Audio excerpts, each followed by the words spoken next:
창세기 1장에 하나님의 창조에 관한 내용을 읽은 후 우리는 2장으로 눈길을 돌립니다. 그런데 뭔가 이상한 점이 있습니다. 그것은 창세기 2장에도 하나님의 창조에 대한 내용이 나온다는 것입니다. 하나님이 세상을 2번 창조하신 것은 아닐 테고 왜 창세기는 창조의 내용을 2번 기록했던 것일까요? 이는 2장이 중점적으로 다루고자 했던 주제가 달랐기 때문입니다. 같은 하나님의 창조 기사를 통해 1장에서는 창조의 전체적인 설명으로 의미를 전달하는 방식을 취했고 2장의 창조는 인간이라는 존재를 더 강조해서 다른 의미를 전달하려고 했던 것입니다.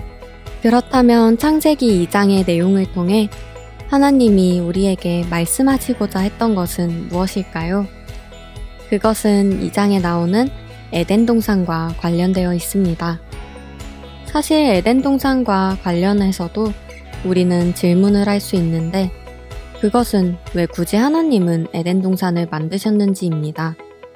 하나님은 아담을 만드시고 그를 에덴 동산에 두셨습니다.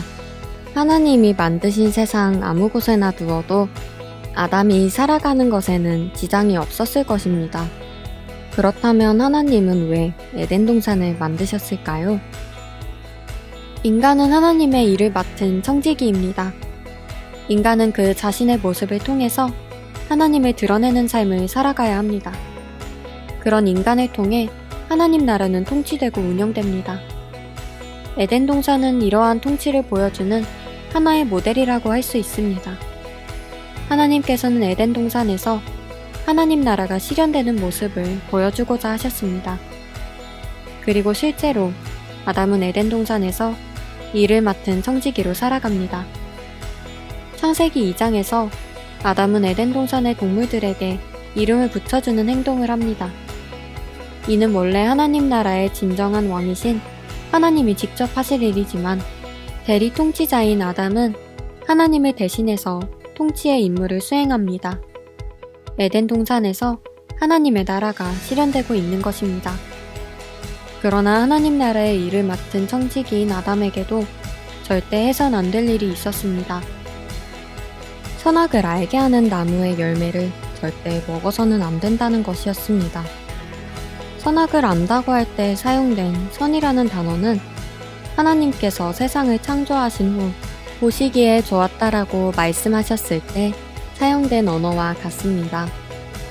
어떤 것이 좋은 것인지 그리고 어떤 것이 악한 것인지를 판단하는 기준은 하나님께 있습니다. 왜냐하면 하나님께서 하나님 나라의 진정한 왕이시기 때문입니다.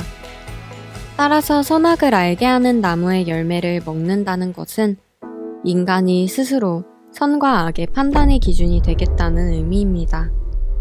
이는 곧 하나님 나라의 진정한 통치자인 하나님을 인정하지 않는다는 의미가 됩니다.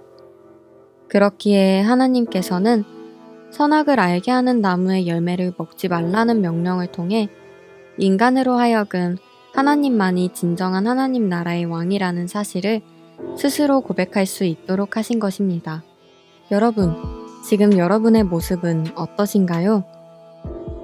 하나님께서는 우리에게 일을 맡기셨지만 하나님 나라의 진짜 왕은 하나님이십니다. 일상에서 행하는 우리의 작은 일 하나도 하나님의 말씀에 따라 하나님이 옳다고 하신 모습으로 행해져야만 합니다. 그런 우리의 행동이야말로 하나님의 통치를 인정하는 인간의 모습일 것입니다. 작은 선택 하나도 하나님이 기뻐하시고 좋다고 여기실 일이 무엇인지 고민하여 행동하는 우리가 되기를 바랍니다.